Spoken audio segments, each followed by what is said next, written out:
health advocate in sharing lifestyle products and opportunities. Promoted to National Marketing Director on September 2023.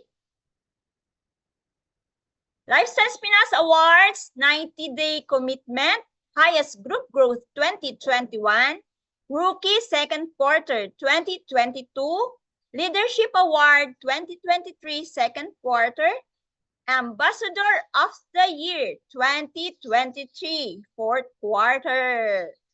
Introducing our beautiful speaker for today, my beautiful and amazing upline.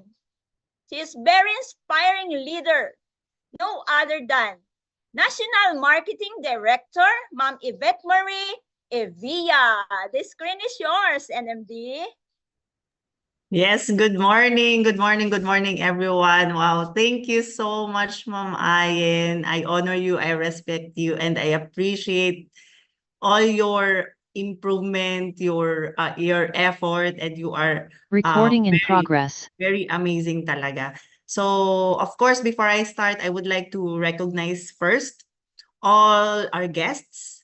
Sino yung guests natin dito? Type G if you're a guest in this Monday workshop. And I would like also to recognize all the direct distributors here, all the regional directors, alam ko madami dyan, and executive directors as well. Our national marketing directors, good morning to all of you from Luzon, Visayas, and Mindanao. The international marketing director as well, and of course, our global marketing director. So thank you po for sparing your very important time to be with us today kasi alam kong binavalue nyo din po yung learning na makukuha natin dito. So I hope I would be able to share something na madadala natin for this week ahead para po makalaban pa rin tayo in everyday hustle. So, of course, I'm your National Marketing Director, Yvette Marie Evia from Batangas po. So, alam ko madaming Batanggenya din eh. Ano po, so dito sa Zoom, I hope maging maiayos ko ang Tagalog ko para, or ang English ko para po maka-reach out tayo sa madami. So, pagpasensyahan niyo na din po if nagkakasalalabit ang aming mga dila. Kasi super excited po kaming lahat. Of course, ako din po, sobra ko pong na-value. Sobra ko pong na-value yung mga nangyayari sa akin araw-araw. Kasi ngayon ko po talaga, kumbaga ngayon talaga siya na-open sa akin na what matters is you are happy kasi tomorrow is never promised. So hindi natin sure kung makaka-serve tayo tomorrow. So let's do it 101% today. So today is to now, not tomorrow. So today talaga. So are you excited? So yan. Hi GMD Mitch, I'll see you later. So I'm so excited then for our goal setting today. O diba? Sino pa nga dyan? Good morning, good morning. Si Sir Desho, siya po ay guest. Wow! So, welcome po to our Mindset Workshop. Yan, nandito na daw sila. And of course, NMD Lucille, good morning. Good morning, everyone. So, ito po, ano lang to, maiksi lang. Ayoko na masyadong formal yung Monday workshop natin. I want it to be lighter para mas mabato ko sa inyo yung meaning ba. Kasi this is very meaningful for me. So, etong title ng aking story, story siguro to, story, is Permission to Start. So, sinong gusto ditong mag-start all over again and again? For many, many times, mag-start ulit tayo again. So, sino po yung nakaka-relate sa akin? Yung parang, oh, I'm back to basic. Doon ulit, guest ulit ako. Ganon.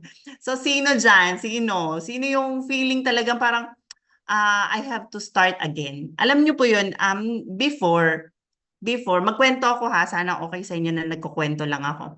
Kasi dati, when when I get myself involved into something like for a job or a commitment or any activity, I always give my 101% to the extent na ini-expect ko na I'll deliver the results, the expected results. Alam niyo po yun, yung sobrang painful sa akin kapag hindi ako nakaprepare at hindi ko nabigay yung inaasahan from me. So ako na yung nag-set sa akin ng ganong standards. So ayan, ang dami pala mag-start. So madami palang guest. Hello guests. So ayan. So dati pag nag-fail ako, it would be the end. No more repeat. Kapag nag-fail ka, it's not for me. It's not for hindi ko na siya uulitin ulit kasi hindi ko pala siya kaya. Ganun lang ako. But when I joined Lifestyles, hindi ko na-imagine na magiging parang ayoko kasi ng paulit-ulit na grade 1. Alam niyo, I really did my best when I was in elementary, in high school, in college because may dreams talaga ako. And may dreams sila para sa akin. So, ginagawa ko talaga yung best ko. Pero nung nag-lifestyles ako, parang paulit-ulit na grade 1, repeater. Parang sabi ko, ano ba yan? Ang painful naman. Kasi parang hindi ko matanggap na paulit-ulit ako.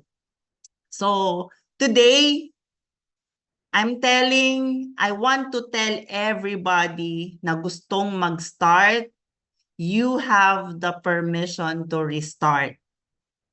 No guilt, just growth. So dun sa pag-restart natin, di ba pag nag-fail ka, pag halimbawa, paano ba natin nasasabi nag-fail tayo? Let's say, nag-set tayo ng goals.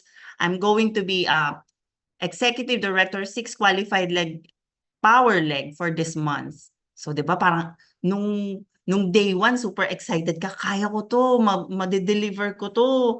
Tapos, as you go along, parang, yan, dumarating na yung mga hurdles, yung mga challenges. Tapos, nung nag-end yung run, hindi mo siya na-hit. Parang, napagod ka, napuyat ka, umiyak ka, binigay mo yung lahat, tapos hindi mo na-achieve. Di ba? Ang sakit nun. And then, maano na tayo, mawala na tayo ng gana. Mahirapan na ulit tayong pumadyak. So, etong topic na to, alam nyo ba, ito ay 2 months ago ko pa pin-repair. So, ito po, I was given the task to speak for a Monday workshop on June 16. So, nag-prepare talaga ako the day before, several days before. So, nandun talaga ang utak ko sa mindset.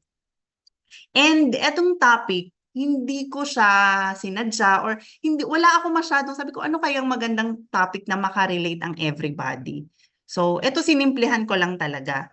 Yung permission to restart ko is wala siyang meaning before sa akin. Nung ginawa ko siya, para mababaw lang siya sa akin. Pero sabi ko, sige na, para simple lang. Tapos, all of a sudden, I wasn't able to deliver this topic on June 16 of 2025. And yun yung biggest restart ko talaga. Alam mo yung pinaramdam talaga sa akin na I have yung talagang yung feeling na I already fallen behind. So on June 16, 'di ba kaka-start lang ng 90 days program natin. So sobrang excited pa ako kasi iraran ko talaga yung team ko and I'm aiming to, of course, to run for my promotion as well. All of a sudden, my mom passed away on June 16. Yun yung hardest part. Kasi sabi ko, paano ako maka-restart ulit?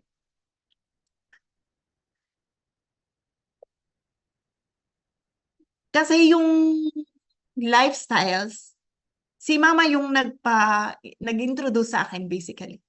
Siya yung first user in the family and siya yung first distributor in the family.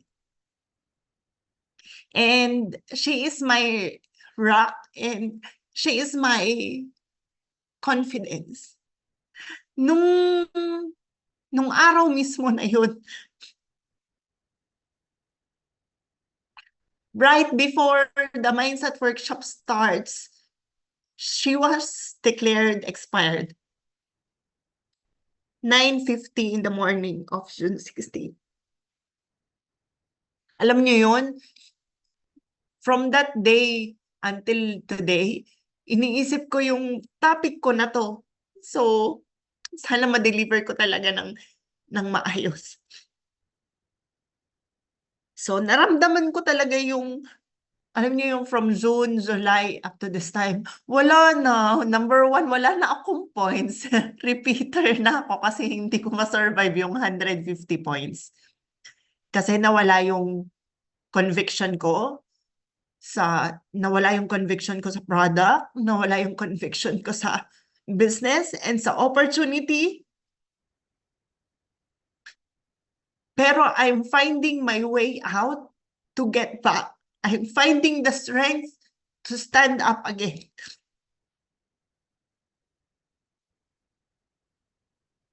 Sorry. So yung problem kasi natin dito sa business as a whole, is kapag nagkaroon tayo ng challenges, madami yan, mas mahirap mag-restart kaysa mag-umpisa talaga sa kahit anong ginagawa natin. So most of the time we pause because life, this is life. What's happening here in Lifestyles is our life. So life happens, we pause, and then we forget to play again. So alam ko mahirap.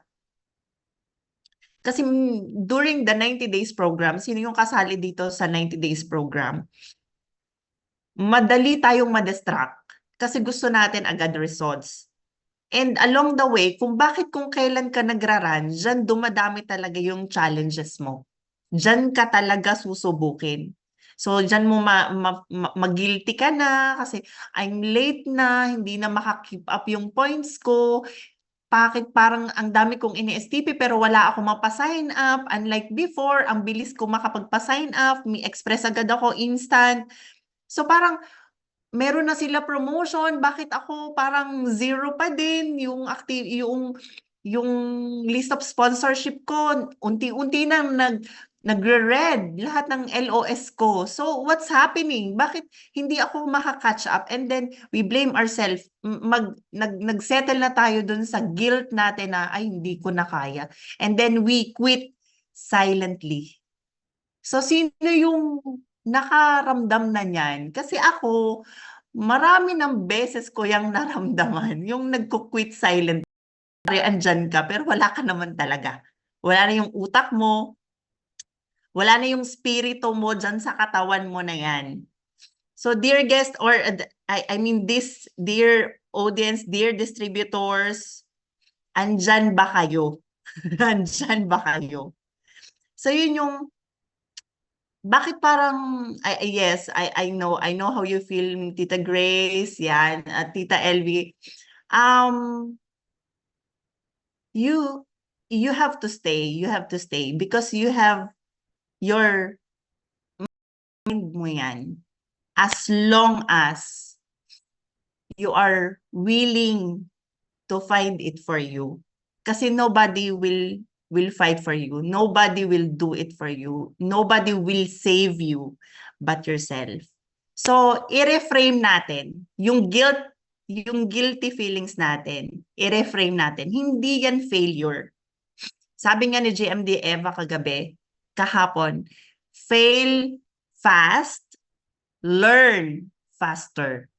So yung pag-fail natin, may tinuturo talaga siya sa atin. Yung sitwasyon natin, kapag paulit-ulit yan na na-experience natin, ibig sabihin hindi natin natututunan yung lesson.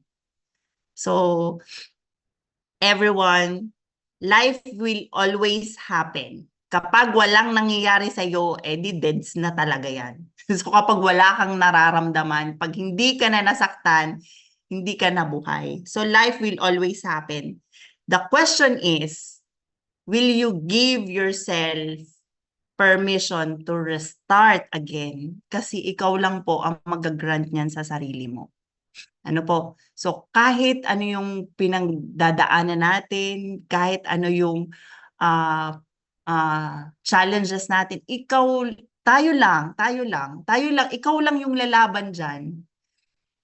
Kapag nanghihina, find peace, at least peace, para maka-move forward ko ulit. That's why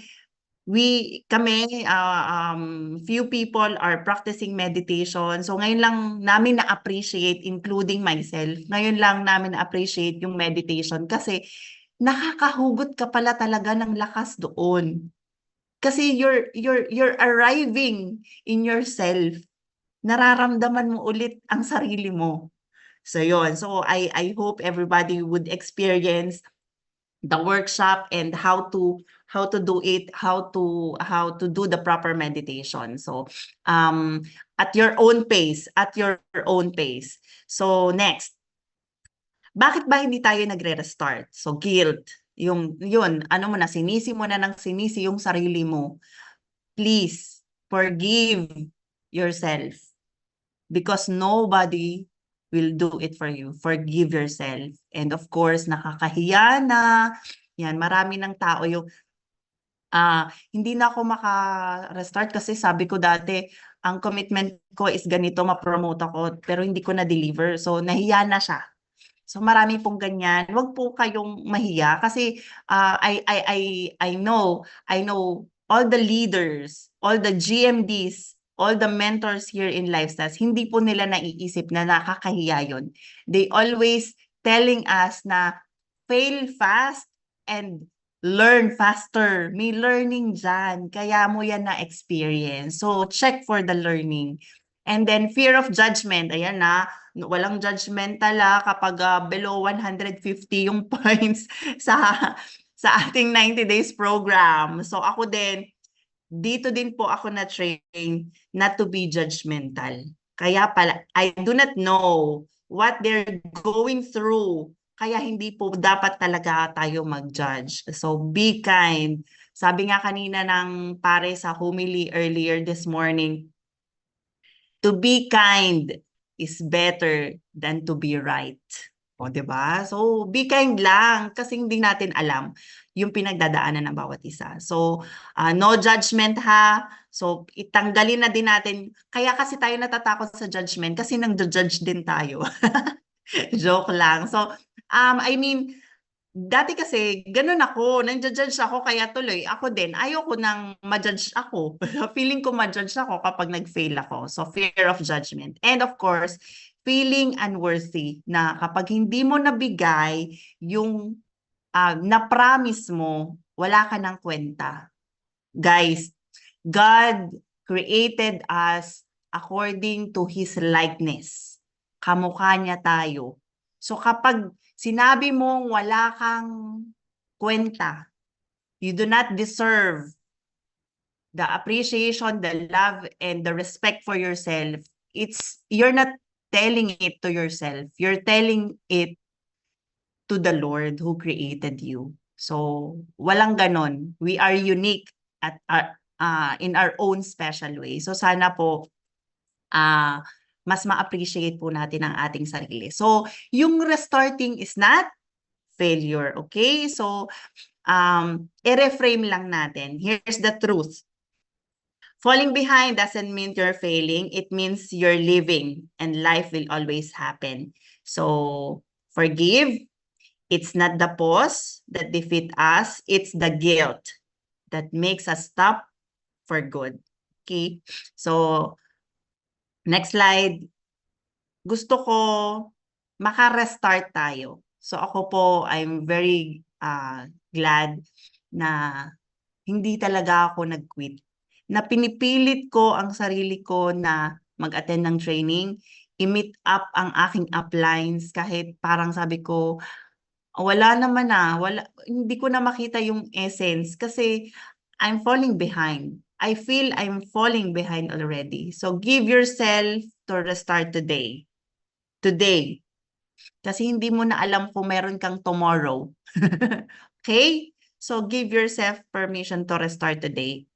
Kahit anong level, ikaw lang ang makakaalam niyan at makakagawa niyan. Reset your goals. Ano ba yung goals mo before? Baka naman kasi, suntok sa buwan agad yung goals. So, talk about it with your upline.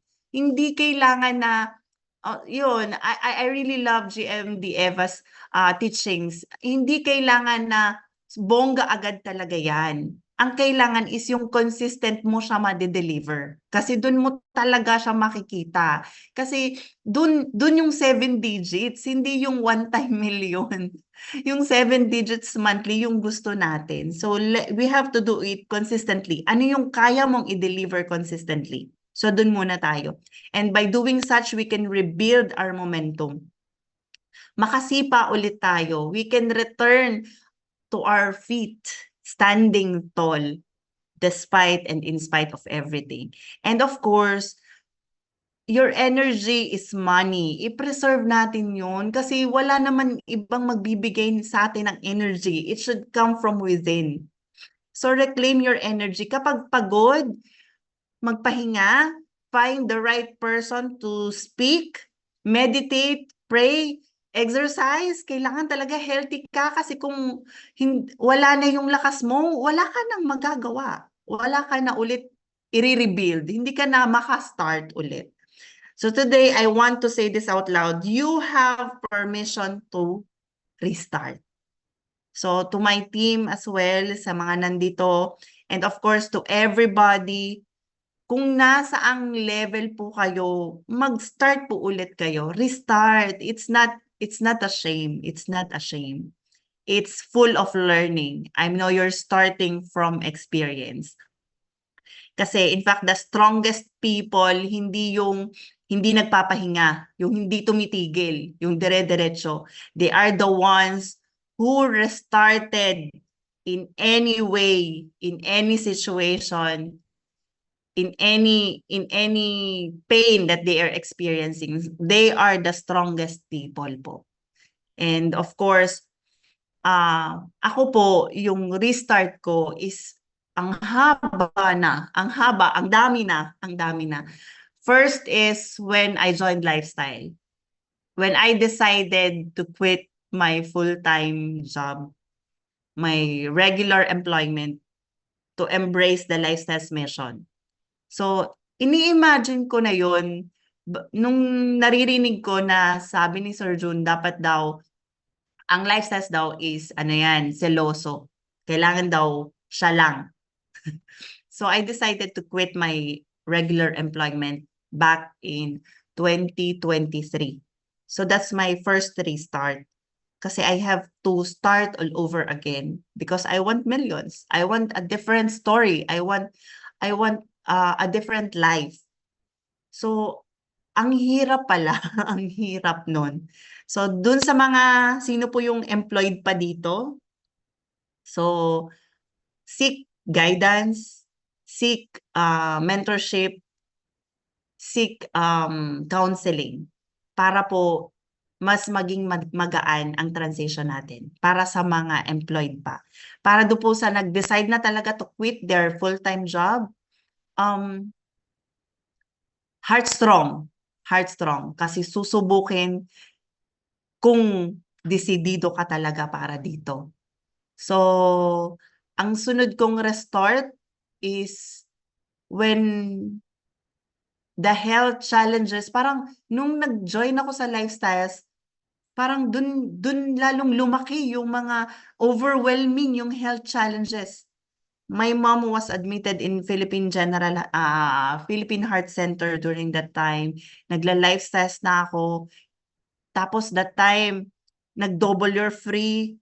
Sabi ko, bakit ganito kung kailan nandun yung momentum ko, dun ako susubukin talaga ng pagkakataon. And then, nalagpasan ko yon.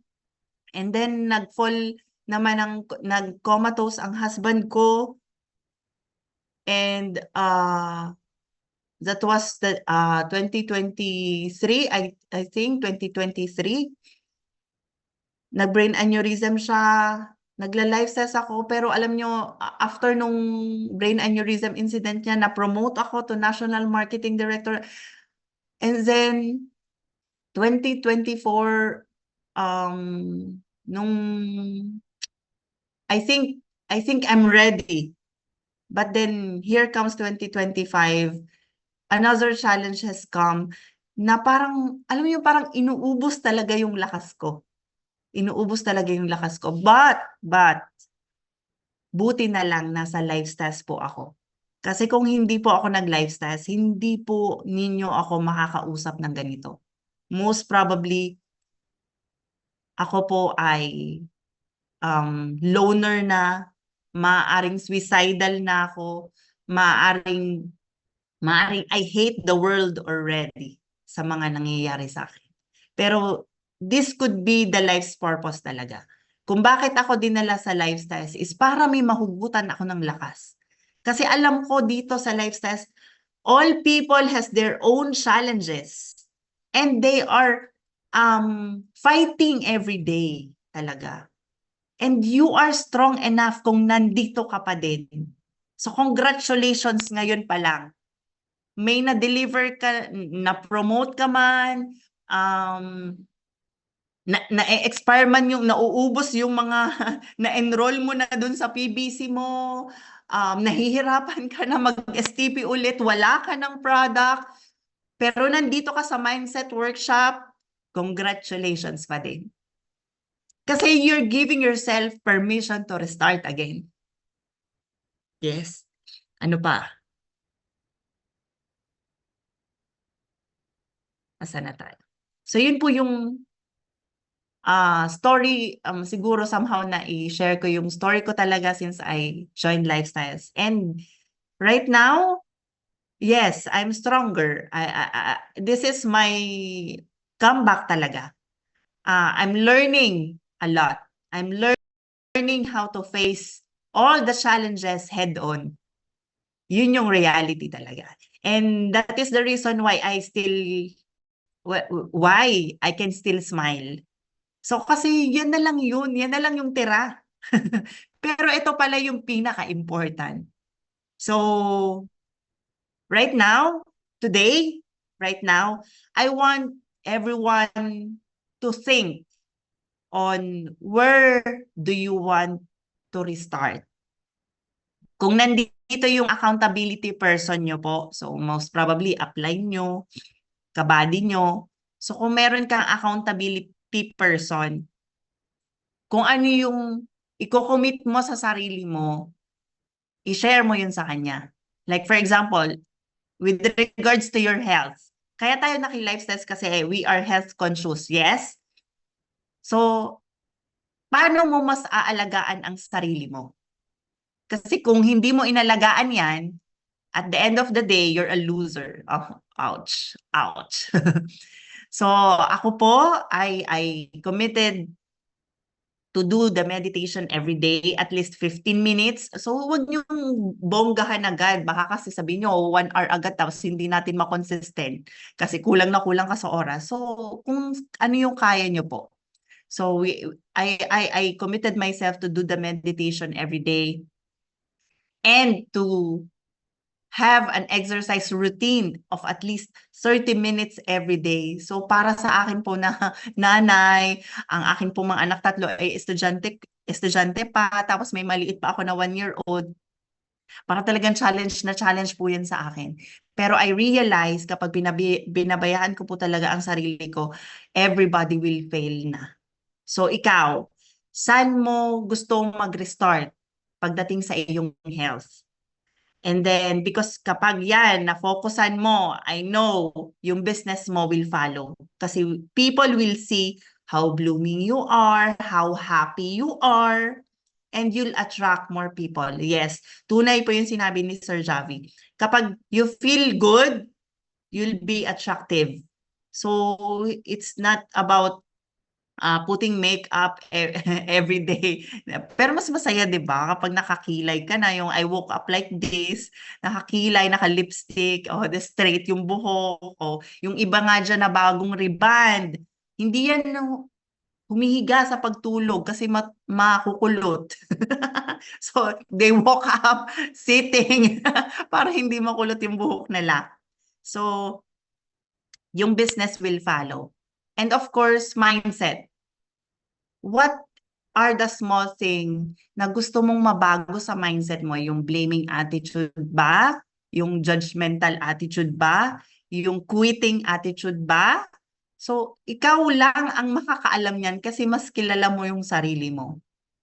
So, para sa lahat po dito, gusto ko mag-commit ka sa sarili mo. Ikaw lang yan. Ikaw lang yan. And disclose it to your accountability person. Kasi yung maliliit na yan, akala mo they're small enough na, pero yun yung pinakamahirap gawin. So, give yourself permission to restart. And ano pa? So, meron na ba? Meron na ba kayong nasulat or naisip? Ito seryosohan to kasi ito sa inyo to. Then, commitment. I-commit nyo yung sarili nyo. Yan, ako muna. Yes. Ako naman muna. Self-love. Yes, Tita LV. Ano to? Big thing talaga to. Akala ko, ano lang siya. Akala ko hindi siya important.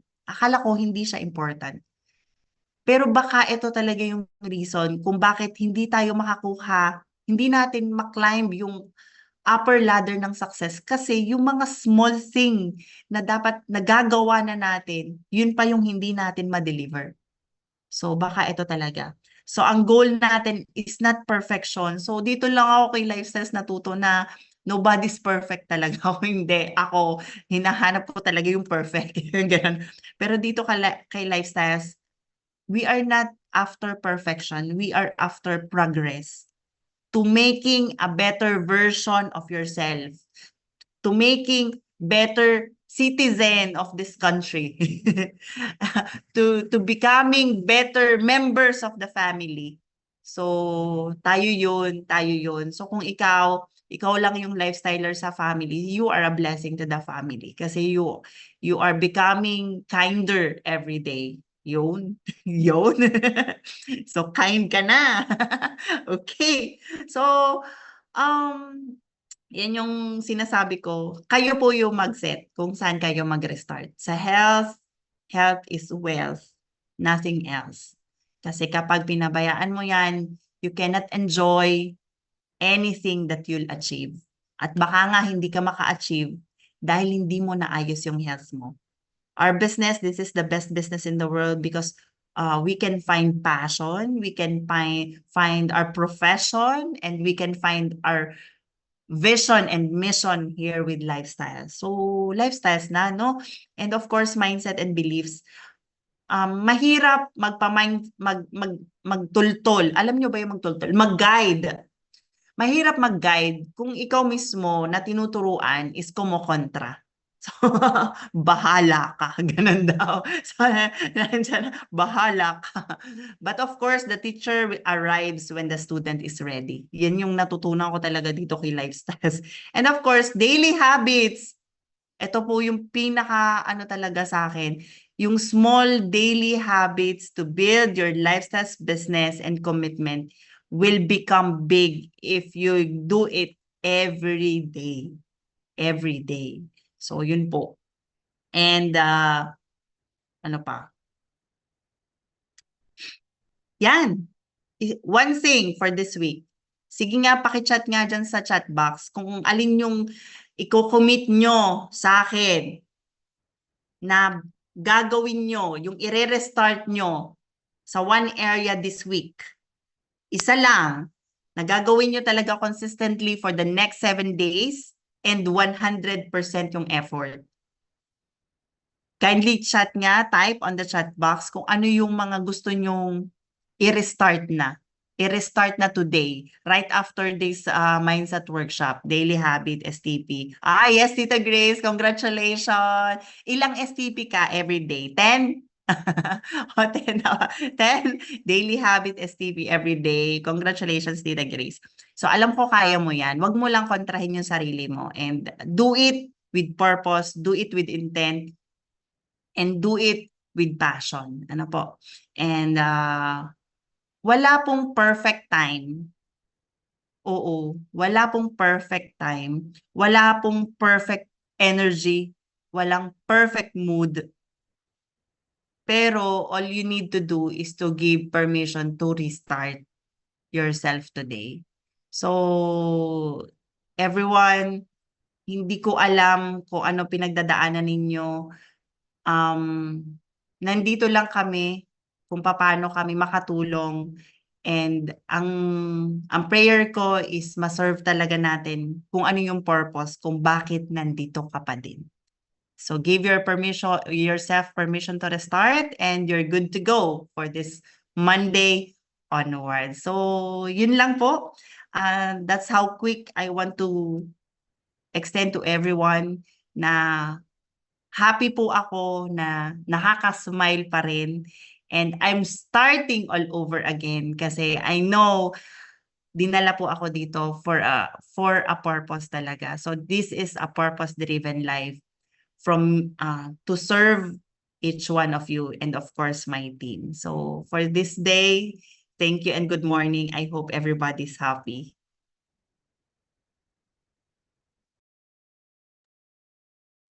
All right.